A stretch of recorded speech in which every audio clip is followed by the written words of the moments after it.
have such a diverse group between incorporated members, priests, brothers, companions, associates, other communities, a precious blood family.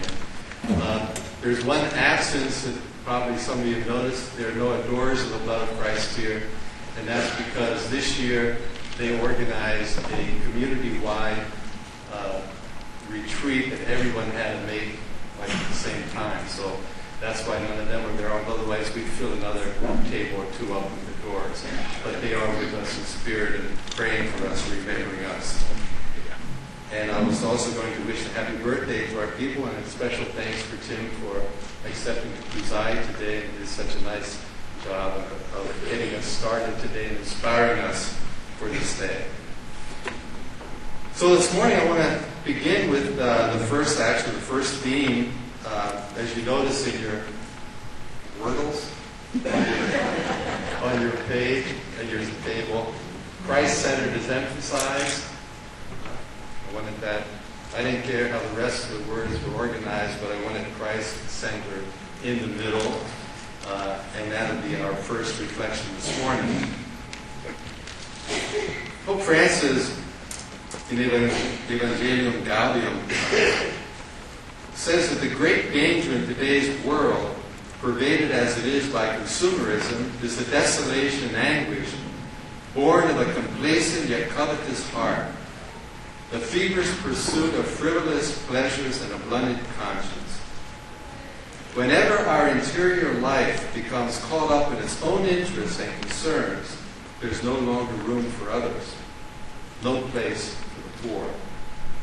God's voice is no longer heard, and the quiet joy of His love is no longer felt, and the desire to do good fades. This is a very real danger for believers too, says the Holy Father.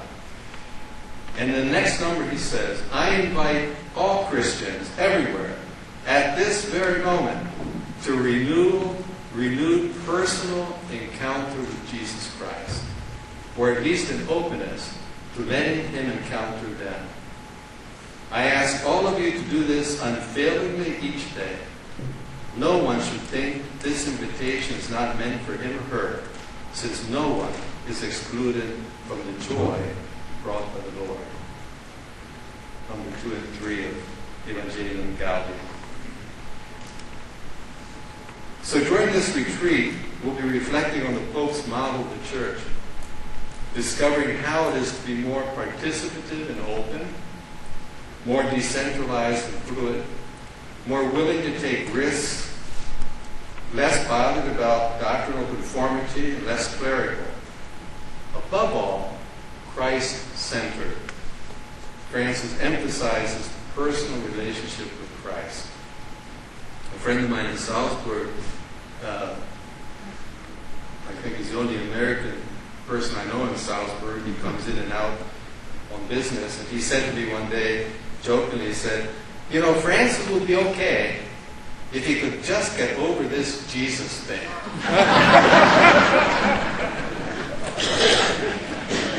This Jesus thing. Yes, Pope Francis keeps coming back to Jesus. Jesus. Jesus. He's a Jesuit. And this is so part of their spirituality and their whole identity. Come back to this Jesus thing. We must first become disciples if we're going to talk later on then about mission. It all starts with Jesus. If any of you have ever been to Salzburg, to our spirituality center there, the construction is quite unique and it's quite modern. In the dead center of the building is the chapel. The chapel is in the center. Then all around are the rooms, the meeting rooms, the common spaces, our rooms. The idea of the architect was to make this was to be a building which expressed the idea that Christ must be the center of our lives. Pope Francis, in an interview with Antonio Spadaro, said that the Jesuit always thinks, again and again, looking at the horizons toward which he must go, but with Christ at the center. And for Francis, following Jesus involves not just doing the work of Jesus, but living and doing that work in imitation of Jesus, with the mind and the heart of Jesus. He often quotes Father Arrupe, the former General Superior of the Jesuits.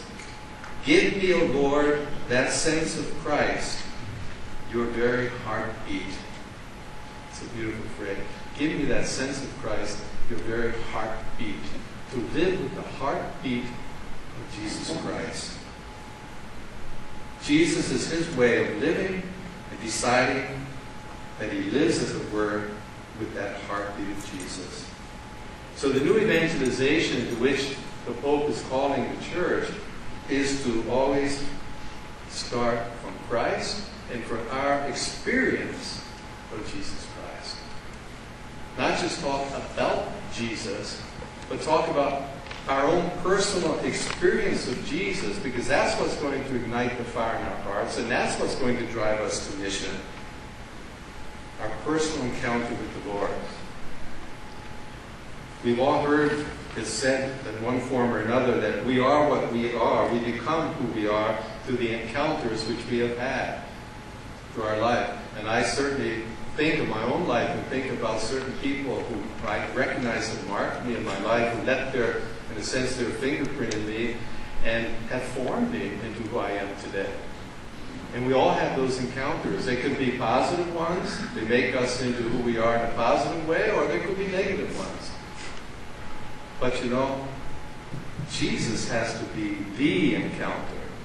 If we are encountering Jesus, Jesus is leaving his fingerprints in us. We are little by little being formed into a living presence of Christ in our world and for others. The Pope calls us, let's get back to the basics. Let's not get so lost in secondary considerations. Let's get back to the basics of the gospel. And that's what, isn't that what Francis is showing us with his way of acting, his way of relating, the things he says and does? It's like getting us back to the word. He's not getting caught up in all these war of words about concepts and doctrine. Oh, obviously, he shares those positions. However, he recognizes what he's showing us is, if Jesus isn't in the picture, it's all just blah, blah, blah. It's all just useless words. Jesus is the basis of it all. Thomas Rauch, the Jesuit, in one of his books, says that discipleship means a personal and often costly following of Jesus that affects every dimension of human life. Like Ignatius' contemplation on the call of the king in the exercises, it shapes a person's attitude toward property and wealth, affects one's human and erotic relationships, gives a new meaning to love, changes the way one understands success and personal fulfillment, and finally calls one to enter deeply into Jesus' paschal mystery, his passions through death to life. At its heart is what the Christian tradition came to call imitatio Christi, the imitation of Christ. As we gather in this retreat this week, I think one thing that we could reflect upon in our own personal prayer and reflection is, well, how am I living this relationship? Has my relationship with Christ grown over the years, or have some of that original fire and enthusiasm of encountering Christ grown cold as the ashes, become cold or fire gone out? And retreat is a time when we rekindle that fire. We want to rebuild that. Once again, come back and to discover that the joy of that first encounter with the Lord, and to nourish it through our prayer and reflection. At times we can feel overwhelmed in our ministry. We're called to live a pastoral charity, and as I alluded to last night, sometimes that enthusiasm to be pastoral can also, in a sense, distance us sometimes from Christ, because we get so involved in doing that the encounter with Christ is put on the back plate, on hold.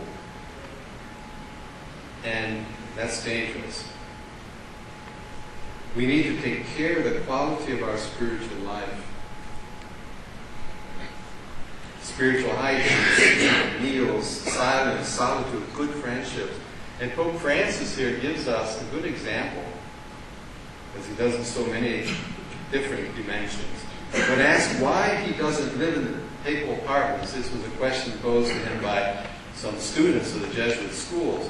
One student said, Holy Father, why don't you live in the papal apartments? And he responded, he didn't give some kind of option for the poor or something like that. He said, I need to be around people. He says, I need the contact. I don't want to lose the contact with the people, which has always characterized his ministry as priest and bishop in Buenos Aires. So real, so human. So human. He was not afraid to express his personal need of relationship, to be in contact. And he took measures, concrete measures, to satisfy his needs in a healthy way. So after his election, he didn't jump into the big limousine they had prepared for him. He got back on the bus and sat down with the rest of the cardinals and went back to the hotel the same way he came. He wanted to be with them. He wants to eat, celebrate Mass in the morning with people. He wants to have breakfast. He's not isolated in some apartment somewhere. He needs that human contact. And that's the example for us. We need to nourish our own lives also, spiritually, but also with good human relations and friendships, which are part of taking care of ourselves in a healthy way, in a good way. So we're here to call to rekindle the fire. In our recent General Assembly, one of the provocative propositions on living our spirituality, we stated that our communities are grounded in the covenant relationship with Christ and with one another. As persons living the spirituality, the blood of Christ, we can feel particularly in tune with the Holy Father's call to be Christ-centered. His covenant language, his covenant bonding. We are called to be bonded with Christ and through Christ with others. So if we wish to, accept the Holy Father's invitation to become more Christ-centered, that's part of our spirituality. That's who we are. That's who we profess to be. But we have to keep, many times we emphasize the bonding with others, but first of all, that all stems from our bonding with Jesus. God takes the initiative, calls us into covenant relationship, and from there then, we also become in covenant relationship with others. But if we stray from that covenant relationship with Christ, if that grows cold, that's going to affect the way we also relate to one another. One time, many of you here probably, or some of you at least, knew Brother Bernie Bargy, who died a number of years ago. He came one time to visit Guatemala when I was there. And I drove him up to our missions up in the mountains in Tucuru. And one day after morning prayer with the community, I was sitting with Bernie in the back of the church. And we were just observing the indigenous people, many who come down from the mountains to the marketplace or something. And they would come up front of the church and kneel down in front of the altar, light one of their candles, which they would bring with them, and then begin to pray spontaneously out loud. And Bernie was fascinated by that. And at one point, Bernie stood up, and he walked up front. I thought, I wonder what he's going to do, So Bernie got up front, and sorry about the video, you don't miss this. But he got up front, and he knelt down next to the indigenous who was praying, and he looked at him, and then he put his hands inside the hands of the indigenous person who was praying. And he just looked at him and listened. The indigenous man, he didn't seem at all perturbed by this gringo that came up and came into his space.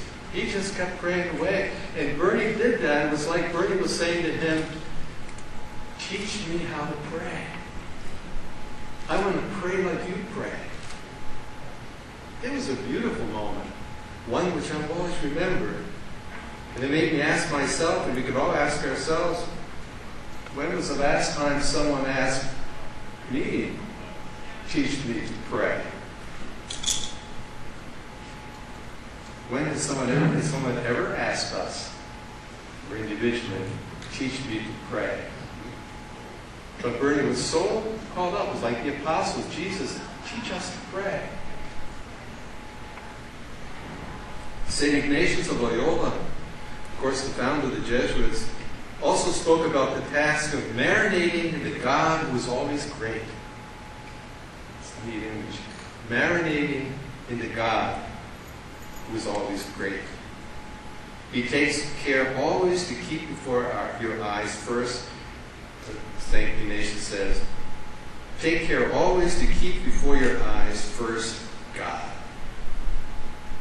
The secret of Jesus' ministry was that God was at the center of us. Jesus chose to marinate in the God who is always greater than our tiny concept of who God is, and a God who loves without measures and without regrets. So to anchor ourselves in God is to keep always before our eyes this God.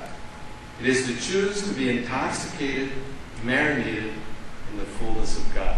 And we often have used over the years this image of the heart as the wine cellar, the precious blood language, where we go to marinate ourselves in the love of God, in the mercy of God, where we drink of the precious blood, which speaks to us of God's love and fills us with joy. That sacred space where we are called to discover God's love. One day when on visitation in Poland, when I was general, I was meeting with a group of seminarians, and sharing about opening my own heart and sharing my own, not struggle, but my own desire maybe to travel a little less. And this was 20 years ago. Of course, that hasn't changed much. But I was saying, I think it's nice to not travel so much and to be able to settle down a little. And one of the seminarians raised his hand and wanted to say something. And I said, yes. And he said, but Father, we must never forget that the only roots we have to be in the heart of God. So if you open your heart to share, you're vulnerable. But he taught me, he made me realize, yes, I want roots. But he said, yeah, but don't forget that the only roots we got to set down should be in the heart of God. Of course, our God happens to be a pilgrim God, a missionary God. He's always on the move. So I guess that's where we're to be also, rooted in the heart of the pilgrim God.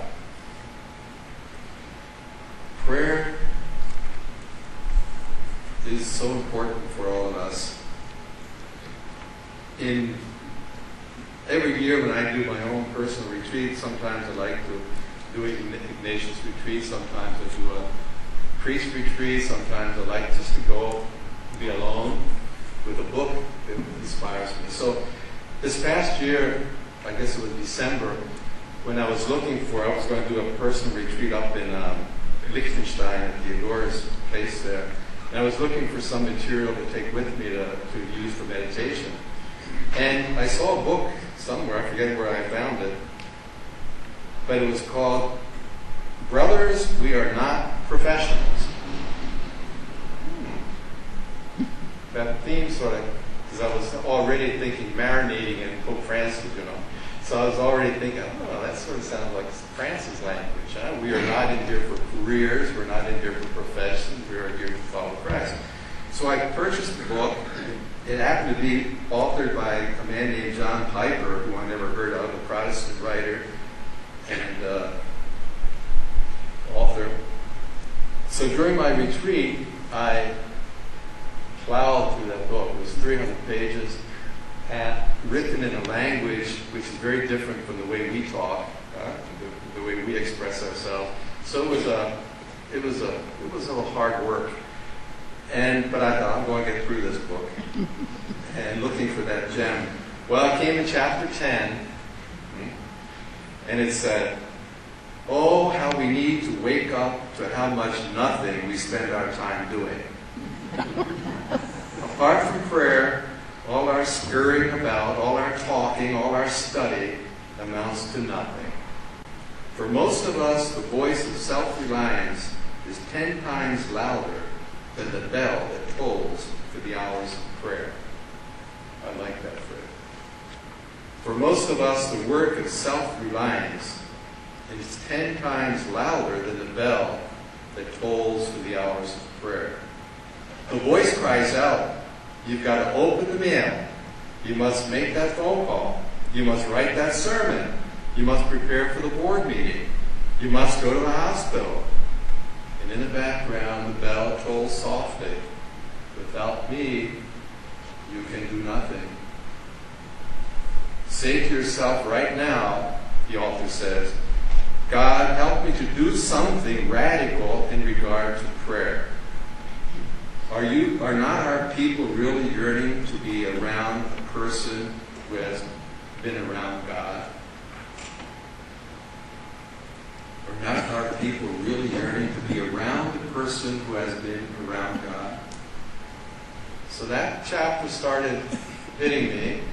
And then the final punch came in chapter 12, when the Bible writes that we need to give the best hours of our day to God and not what is left over. Well, that made me really think and examine my own life, because I can see, I always say, my best time is in the morning, early. That's when I have more clarity of thought. That's when I get more inspiration. That's when I can do things before my mind gets clouded with 50,000 other things. So he says, give the best hours of our day to God, not what is left over. Fight for your mornings, he says. Protect those life-giving hours in which to keep the juices flowing and to fan the flames throughout the day. So that sparked in me an examination of my own life, because I think for too often I gave what was left over to God. And by the time I came to that leftover time, I was so tired, all I wanted to do was sleep. This has gone on for many years. Basically, after every retreat I ever made, from 1960 to that moment, I've always made the resolution, Barry, Pepe, you've got to pray more. More personal prayer. How many years is that? 60-some? 70? No, I guess 70-some like that. Resolutions. Always the same. But then I finally decided to give my best time to God. Very early in the morning. Before community prayer, before I open my computer and get distracted about 1,000 things. It also means, of course, I have to go to bed earlier, or I'd never be able to get up for 5 o'clock. For me, those 300 pages, I talked last night about that one word maybe that Jesus wants to speak to us. I plowed through that. It was a labor of love. But that was the treasure that I found. That was the treasure God had buried in those 300 pages for me.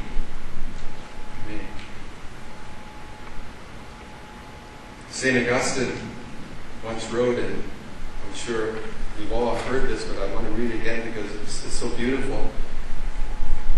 Late have I loved you, O beauty, ever ancient, ever new. Late have I loved you. You were within me, but I was outside. It was there that I searched for you. In my unloveliness, I plunged into the lovely things which you created. You were with me, but I was not with you. Created things kept me from you, yet if they had not been in you, they would not have been at all. You called, you shouted, and you broke through my deafness. You flashed, you shone, you dispelled my blindness. You breathed your fragrance on me. I drew in breath, and now I pant for you. I have tasted you, now I hunger and thirst for more. You touched me, and I burn for your peace. Give me, Lord, that which you ask of me, then ask of me whatever you like.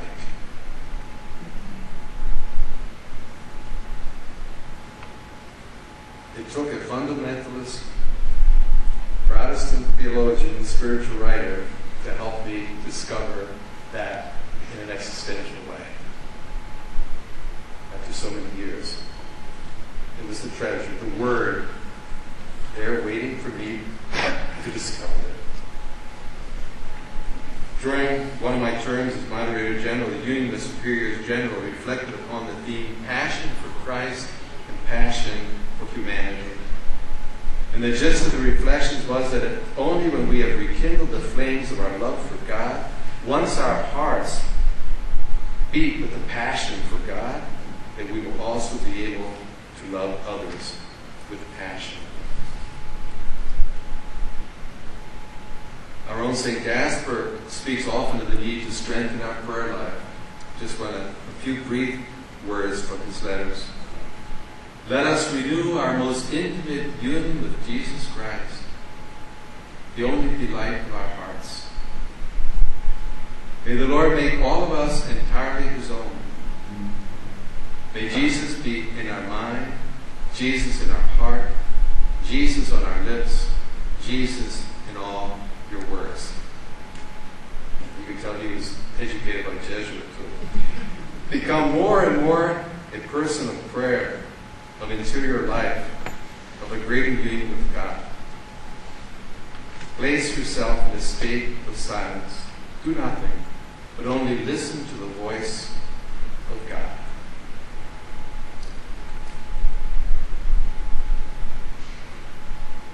As a possible prayer and reflection material this morning, I'd like to share with you two prayers which I discovered during my 30-day divination retreat a few years ago.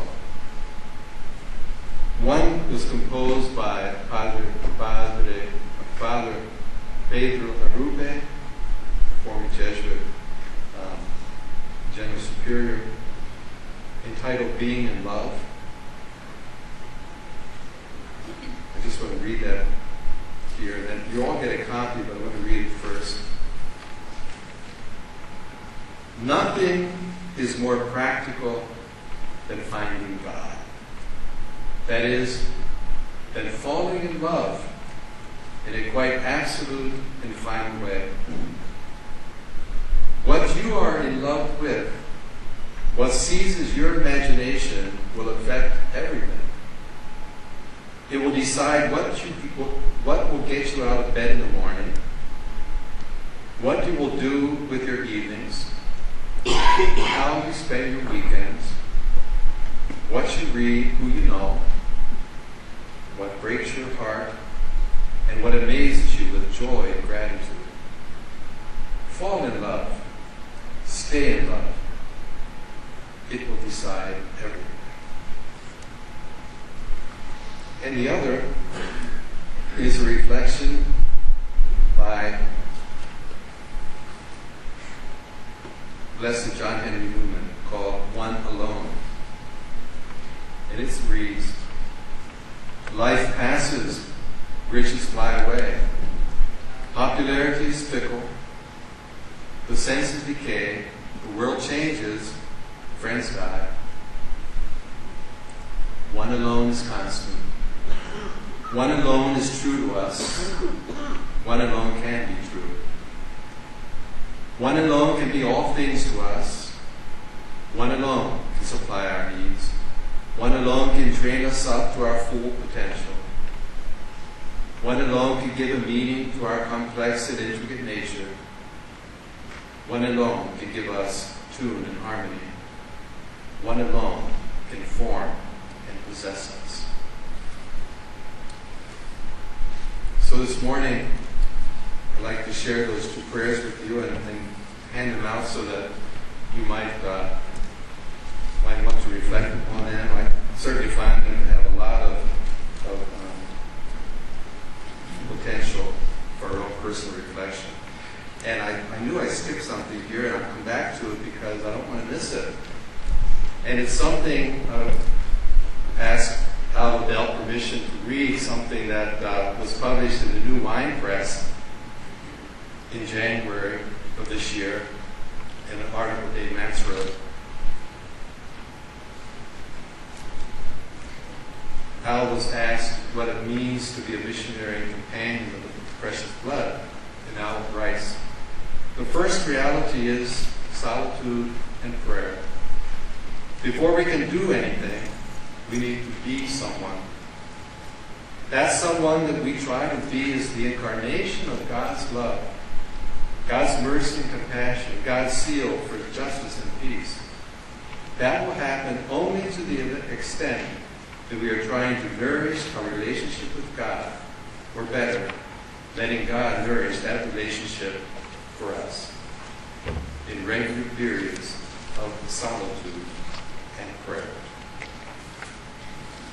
Thank you, Al, for those words. They inspire, and it fits. I quote it because it says so well what I'm trying to communicate in this first reflection. So let's take some time this morning and today to reflect upon our own relationship with Jesus. How is that relationship? Are we still on fire with love? Is that fire burning in our bellies? Has it gone a little cold? Have we ignored it a little bit? What is God calling me to? How can we put Christ back in the center of our lives, as the Holy Father is calling us to?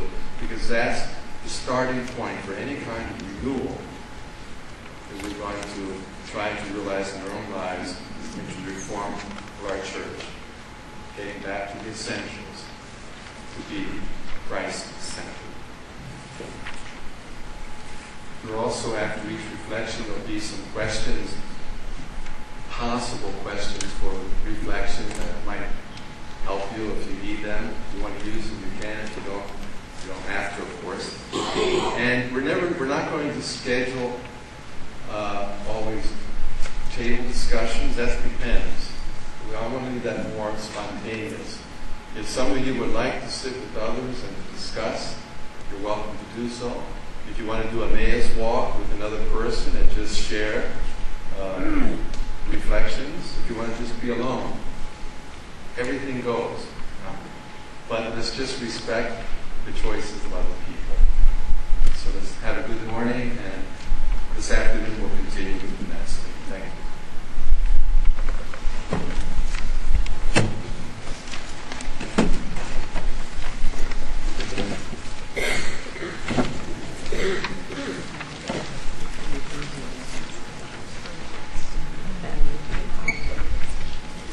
Start ourselves with some singing. So those that are familiar with the Song of Liberation, I think we can give the refrain a couple of goes. We are redeemed in the blood of Christ. We are washed in blood, saved by the blood, stained by the blood. We are servants of the blood of Christ.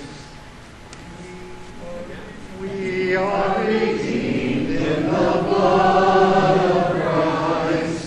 We are washed in love, saved by the blood, stained by the blood. We are servants of the blood of Christ. Thank you.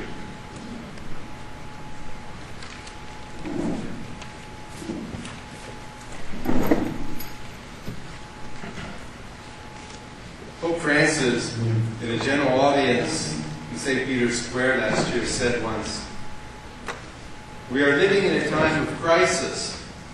We see it in the environment, and above all, we see it in women and men. The human person is in danger today, hence the urgent need for human ecology.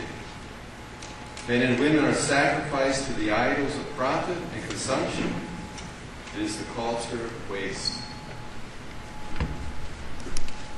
Our 20th General Assembly, in its vision statement, reads, "The blood of Christ, poured out for all and drawing all near, is the source and summit of our life and mission. The blood impels us to affirm the dignity of life as we embrace a wounded humanity and creation."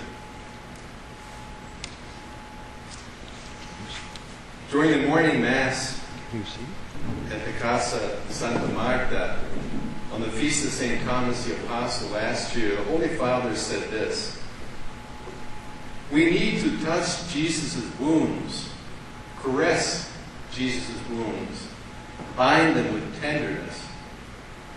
We must kiss Jesus' wounds, literally.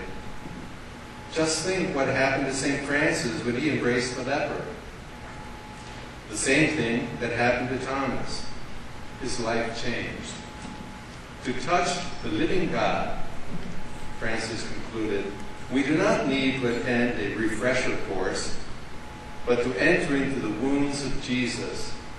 And to do so, all we need to do is go out onto the street. Let us ask St. Thomas the grace to grant us the courage to enter into the wounds of Jesus with tenderness, and thereby we will certainly have the grace to worship the living God."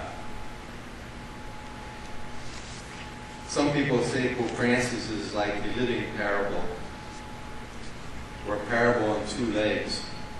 He teaches with his words and with his gestures. Probably the most impressive and moving gesture during the pontificate to date also happened during a general audience when he embraced a man named Vinicio, whose face and body are horribly deformed by genetic disease called neurofibromatosis. He is covered with tumors. I'm sure all of you have seen the picture. Vinicio himself, in an interview published in Panorama, an Italian magazine, after that general audience, described what happened to him that day. He said, "The Holy Father didn't fear me. He touched my face. He pulled me to himself, and he hugged me tightly and kissed my face. He never said a word. And it all lasted probably no more than a minute. And he said, all I felt was love. It was like being in paradise." To love someone is to reveal to them their profound beauty. When Vinicio was embraced and kissed by Pope Francis, he discovered his own deep value. Instead of the rejection he so often experienced when he walked down the street and people would run away or cross the street, would not look at him, Pope Francis touched him, hugged him, kissed him, and he helped him to discover his own value as a person. Francis could see as Jesus. I think this is how Jesus must have looked at people, to see below the surface, to see farther, deeper than what was out there in front of us, to discover the beauty which is in all of us. And then Jesus called that beauty forth. He called the person to live the reality of their own beauty, their own dignity. Pope Francis has repeated on different occasions the Church is called to go out of herself, to go to the peripheries, whether they be geographical or existential. In our world today, there are many people who live on the peripheries of society. Some are shunned or excluded due to their physical condition, others because of their beliefs, because of their sexual orientation, and many barely existing due to the material poverty and misery in which they live. Perhaps those who are pushed to the edges are not so far away. They may exist in our own communities. They may be in our own families. We sometimes exclude others, ignore them, shun them, because they have different theological or pastoral approaches than we do, because they have a different form of prayer than we do, and so forth. At times, our brothers and sisters can feel excluded and left out, unrecognized nobodies. The Holy Father challenges us by his words and witness to ask ourselves, how am I reaching out and touching the woundedness of our world? How am I bringing to others and helping others discover the truth about themselves and to be reconciled in the deepest recesses of their hearts? We all need to be loved and to know that we are lovable. You probably all have seen, I refer to it again because I think it was such a moving film, Dead Man Walking. The story of Sister Helen Fischer ministry in prison, and how she went in to assist and to walk with the prisoners on death row in the jail. And the particular story centered around her relationship with this Pat Sonia, a man who had committed horrendous crimes, who was pretty despicable in a sense. He made himself that way. His sister had a hard time breaking that barrier, but she kept coming back and kept trying to dialogue with him. He tried to do everything he could to keep her away by abusive language, but she kept coming. And finally one day, she said to him, Pat, you are a son of God. You are a son of God. And that Pat looked up and said, ain't nobody called me the son of God before. They called me a son of a lot of other things. That was the turning point. That was the turning point. Then Sister began to penetrate that world. And Pat began to discover something about himself that he never knew. That he also was a son of God. That he was, in God's eyes, precious. And she continued to minister with him until his death, until his execution. We don't have to go far, probably, to help someone through that message. There are probably people in our own communities who feel left out, shunned, that they're less important. Our members of our own families might be estranged from one another. Who are those who we are called to approach and to announce that good news that they are indeed precious in God's eyes? Because as baptized persons, and this is one of the texts I think for us as spirituality, is the baptism of Jesus. When Jesus came out of the Jordan and it says the skies opened and we heard the voice, "This is my beloved Son." Those same words, in a sense, are pronounced upon every one of us in our baptism. You are my beloved daughter. You are my beloved son. There's a dignity there which has appeared in all of us from very creation itself. As we are made in God's image and likeness, God's fingerprints, God's DNA is in us.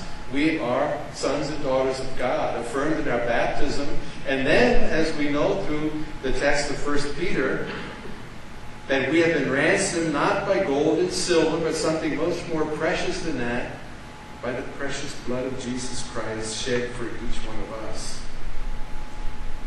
Hearing what Benedict XVI, Pope, said when he spoke one day about Mark chapter 7, 31 to 37, the healing of the deaf mute.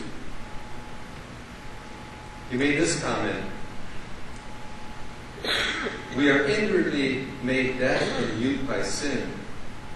And Jesus comes to open our ears so that we might be able to hear God's voice that speaks to our heart.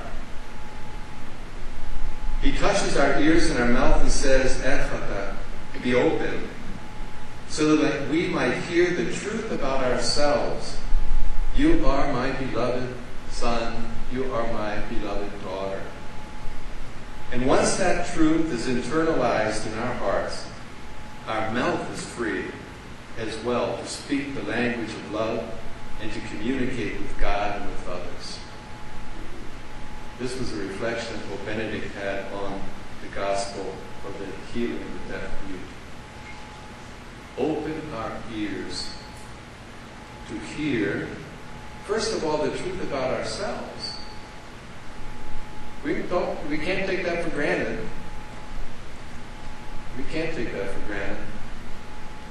Have we accepted the truth about ourselves that we are precious?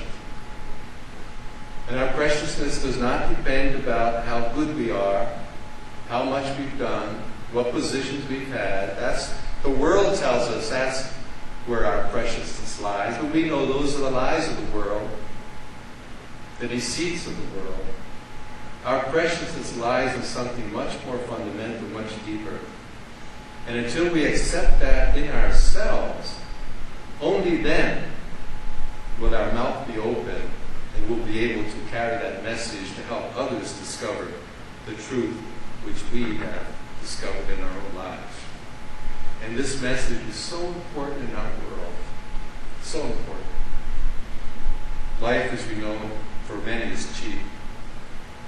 Countless unborn babies, murder and abortion. Now there's laws in some countries in Europe legalizing abortion, legalizing euthanasia. Doctors in, I forget what countries in Belgium, just recently passed a law that doctors can administer drugs to let a person who has terminal illness to administer that so he can euthanize them, basically. But not just that. How about the cries and the needs of the people who, as Oscar Romero said one time, who are really dying of hunger. Hunger is a way of murder. It's a way of killing people slowly. Misery. I remember one time in Guatemala when I was there, there were a group of men who were sleeping on the sidewalk downtown Guatemala City, and a car came by and doused them with gasoline and burnt them alive. There was one report that before the World Cup in Brazil, the police were cleaning up the streets, taking children off the streets and disappearing them so that we would see this beautiful city of Rio de Janeiro and Sao Paulo and all the glory of the World Cup, trying to hide the misery which is behind that and hidden there. A world where young boys and girls are used in pedophile rings or prostitution rings. I don't know how big that is here in the States, but it's a big problem in Europe. So many from Eastern countries coming over, and the mafia people who had these promising children and young men and women a better life, and then you get over to the Western countries and they're put into warehouses, their documents taken from them, and they're actually living as slaves. They have to go out each day and get so many fixes or so many jobs and bring so much money back to pay these mafiosi. The voice of the blood cries, as we sang, as we began. The voice of the blood cries from the earth. The message of the blood of Christ is one that we will be able to communicate with passion only once we have experienced that in ourselves. When we sit at the shadow of the cross and let God embrace us in our woundedness, embrace us as we are, in our wretchedness and our sin and infidelity. And years gone by, and I still have to do it, it's not completely, I'm in the process of conversion. But I used to be very explosive when I was a younger priest. And it seemed like some of my dear brothers in community knew exactly which buttons to press. And Pepe would fly off. And that went on for some time until I finally realized, well, okay, Pepe, it's okay to recognize that you're angry, but you don't have to blow everybody down with it. And so little by little I tried to get that under control. But I remember one time I was in school and I had a bad moment when I was rector of the school, and all of a sudden I remembered the words of St. Jasper. You know, to go and sit before the crucifix and read the book of the cross. So I remembered that for some reason at that moment, and I went to the chapel and I sat there really feeling bad because I had stuck my foot in my mouth. I had, blew up, and I didn't want to do that, but I did. And you know how it is when you blow up, sometimes you say a lot more than you really want to say, but it comes from somewhere in there. And it comes out. And I sat there for quite a while in the shadow of the cross, and I felt pretty bad. But finally, little by little, sitting there, I began to realize, Jesus is up there. Jesus outstretched his arms. Jesus is calling me, come to me, you who are burdened, you who are distressed, and I will give you comfort. And I began to realize that, Jesus is there not because Pepe is a goody-goody. Christ gave his life because I'm a sinner. Because we're sinners.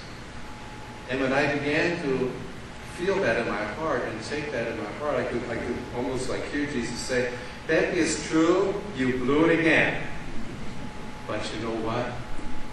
I still love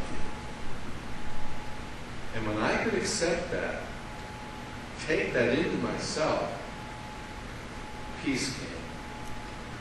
And then I could go back and start again. Until the next time. But I go back. And I still have to do that at times. But it's important to take that message into ourselves so as to be able to be communicators of peace and love to others. Jean Vanier, the founder of the ARSHIP, the International Network of Communities for Mentally Disabled, in his book Signs of the Times, speaks about his own experience. He says, I am allowed to look at my own brokenness and to trust that I too can give life to others.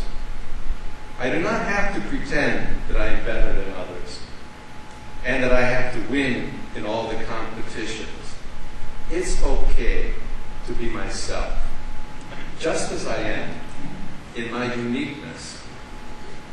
That, of course, is a very, very healing and liberating experience. I'm allowed to be myself with all my psychological and physical wounds, with all my limitations, but with all my gifts too.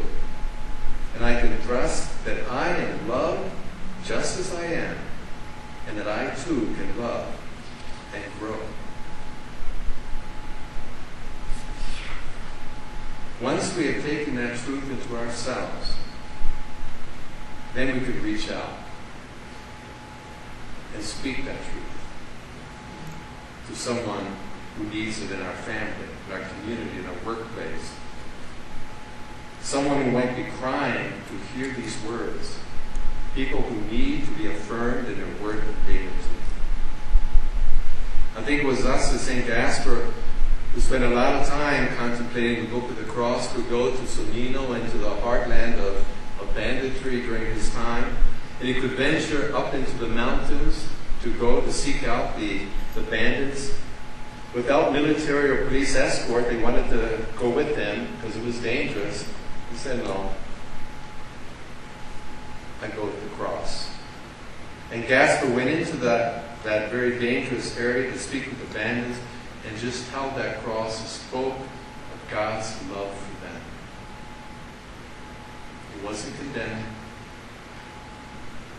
He just spoke of God's love and God's mercy. Little by little, after several encounters with him and other missionaries, that work of reconciliation began, and they could be eventually reintegrated into society. We are already chosen and cherished before we are born. As Isaiah the prophet in chapter 43 says, our names are written in the palm of God's hand. In chapter 43 it says, you are precious in my sight, and honored, and I love you. To discover our preciousness, that truth about ourselves, is like unearthing a treasure hidden in the neglected fields of our lives. But when it is discovered and claimed, it fills us with great joy. Pope Francis spoke about that joy which comes with being accepted when he met with seminarians in July last year. True joy is not found in material things. It is born in the encounter and relationship with others, from feeling accepted, understood, and loved. From accepting, understanding, and loving, and not for the sake of fleeting interest. Joy is born in the gratification of encountering others, of hearing oneself say, you are important to me, and not necessarily just in words. This is beautiful. This is what God helps us to understand.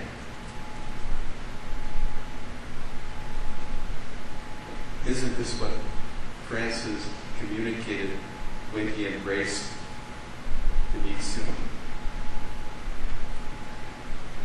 And I'm also reminded of a story told by an ASC sister in one of the first intercongregational congresses held in St. Louis in 1988, I believe. But the story has stuck with me ever since. Sister was a nurse at that time in a hospital somewhere in the Midwest. And she said she was making the rounds one day, and as she was going through the hospital making the rounds, her beeper sounded, and it was a summons to go to a certain room. They needed her. So she went to that room, and when she got there, she stood in the doorway, and before her, there was a doctor and some nurses, and this young man in the bed who was, his arms and his legs were tied. He was screaming and just struggling, trying to get loose. And Sister said at that moment, I stood there sort of paralyzed in the doorway looking at this scene. She said it was like I was looking at Christ crucified with his legs and his arms tied and tubes throughout him, and screaming and in his anguish and suffering.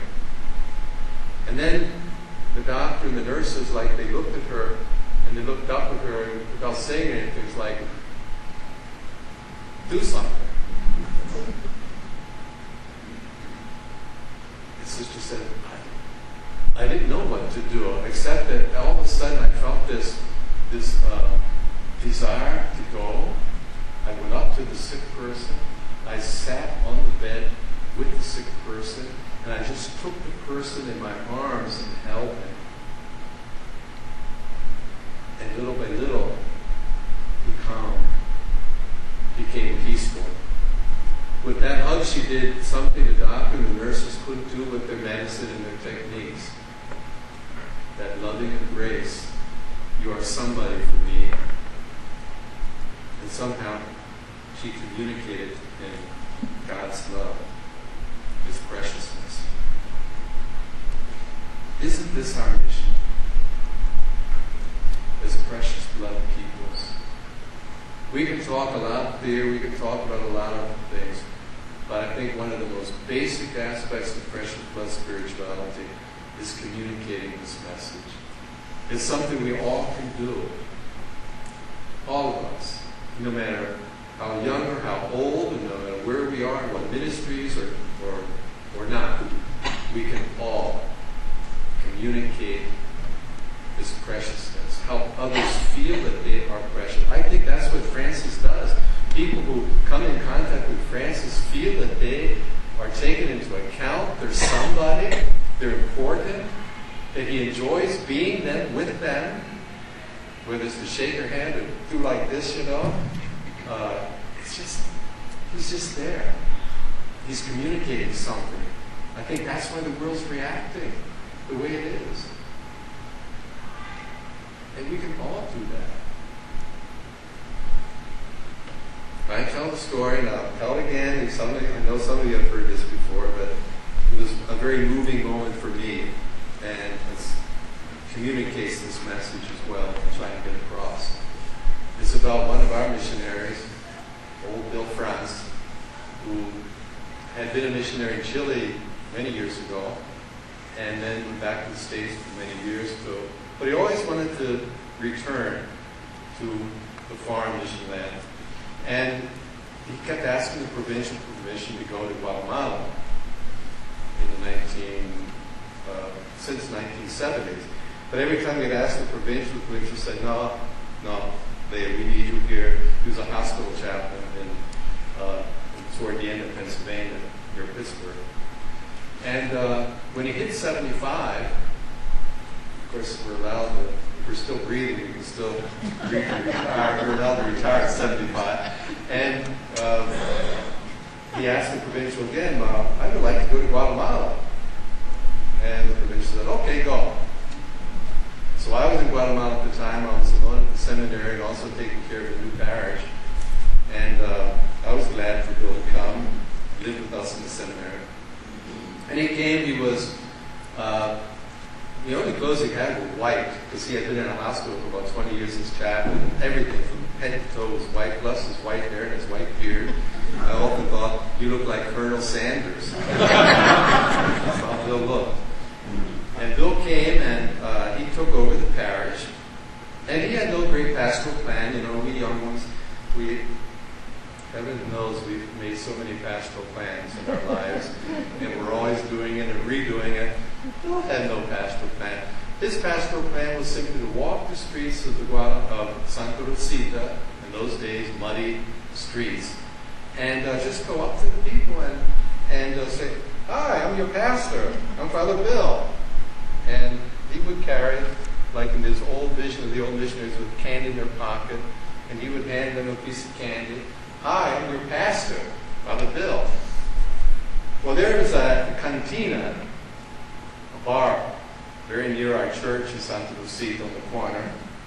And often it was an sort of ugly sight. There were always some men there who had had too much and were just sort of lying on the sidewalks. And many times I would see people, when they come to church, they would go around the block, a long way around, so they could come into the church without going past these men.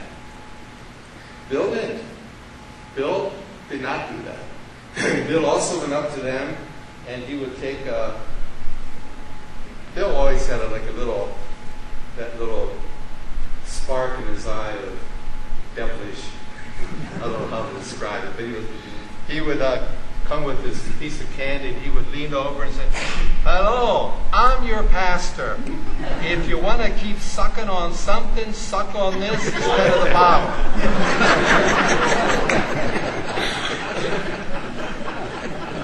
That was Bill's pastoral plan.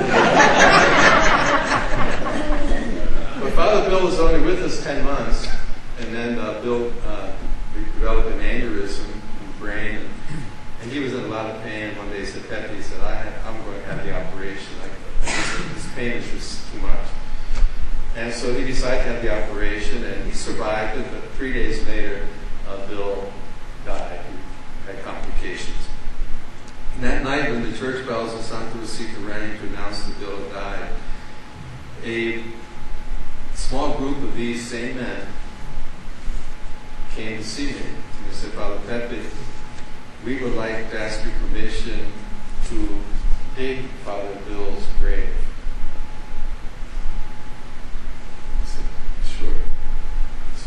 indicated where Bill was going to be buried, and they dug the grave. And the day of the funeral, after Mass, when we were carrying the procession, we lifted Father's coffin on our shoulders and we were carrying him to the cemetery along with the people of the town. We got to the cemetery, to the grave, and there standing around the grave were this group of men, these drunkards. And again, one came up to me and said, Father Pepe, we would like to lower Father Bill into his grave. And so we missionaries handed to them Father Bill's coffin, and they placed Father Bill in his final resting place.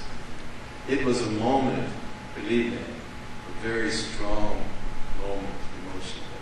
For us and for all the people of Santa Rosita who remember to this day that moment. Father Bill had that capacity to communicate. He was living, I'm sure he probably never wrote a word about precious blood spirituality, but he was living it. He was living it. In a simple gesture of sharing a piece of candy, looking somebody in the eye, saying, if you want to keep sucking on something, suck on this and not that pop. He touched them. He recognized them as persons. Pope Francis says sometimes, I've heard him say on more than one occasion, when we give an alms, for example, when we give something to the poor, he asked this one group one day, do you ever look the person in the eye? Do you ever say something to the person? Or do you just sort of throw the money in and sort of let our conscience be a little softened and we keep going? He says, stop. Hand it to them. Look them in the eye. Ask them how they're doing. Say something to them as a person. Recognize them. The Pope is talking about affirming them in their dignity. That's precious blood. And that we can all do. No matter where we are, in whatever circumstances we are, there's more than ample opportunity to be able to communicate to others that they are precious. I would hope in my own life and in all of us as we live under that banner of the blood of Christ, that whenever we come into contact with others, the other feels that they are somebody in our presence. That they are precious, not only in God's eyes, but in ours. Psalm 72 sums it up. It says, He will free the poor man who calls to Him and those who need help. He will have pity on the poor and the feeble, save the lives of those in need. He will redeem their lives of exploitation and outrage. Their lives will be precious in His sight. Once again, to recall the words of John Paul II in Brazil on his first visit to Latin America. On July 1st, he said, the precious blood speaks to us of the greatest joy of all, that of knowing that we are loved by God. Ephrathah. May our lips, may our ears be open to hear and to accept this truth in our own lives, that we are precious. Ephrathah. May our lips be open so that we might proclaim this good news to so many people aching to hear.